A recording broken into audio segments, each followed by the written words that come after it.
9 سبتمبر 1968 تاريخ ميلاد الكابتن أدهم السلحدار.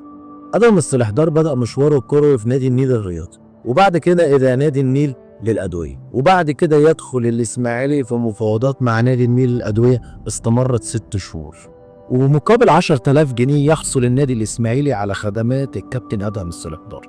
السلحدار ساهم مع النادي الإسماعيلي في تتويج بطولة الدوري بعد المباراة الفاصلة، وكمان بعد الهدف الجميل اللي سجله السلحدار في نادي الزمالك بالجولة الأخيرة من بطولة الدوري، وده كان سبب رئيسي في تأهيل النادي الإسماعيلي إلى المباراة الفاصلة.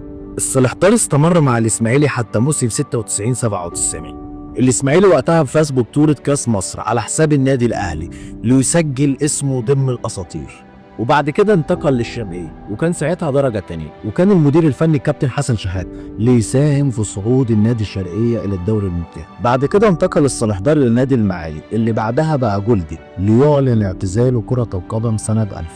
بعد كده بدأ مشواره التدريبي في نفس النادي مع الكابتن محمد صلاح، وبعد كده مساعدا لأنور سلامة مع نادي الاتحاد الليبي، وفاز معاهم بلقب الدوري وكمان السوبر الليبي. أما بقى 2010 مدربا عام لنادي إنبي، وكالعادة والمتوقع من أساطير النادي يلبي طلب الإسماعيلي ليكون مدربا عام مع الكابتن محمود جامع، ثم مديرا فنيا مؤقتا في النادي لمدة 9 مباريات، وبعد كده يتولى القيادة الفنية للنادي المجد. وخلال مواجهة نادي الزرقاء والمجد في الدرجة الثانية وعلى ملعب الفرع لاستاد برج العرب، سجل نادي المجد هدفا قاتلا في الثواني الأخيرة ليسجد الكابتن أدهم السلحدار شكرا لله، ثم يعلن نادي وفاة الكابتن أدهم السلحدار.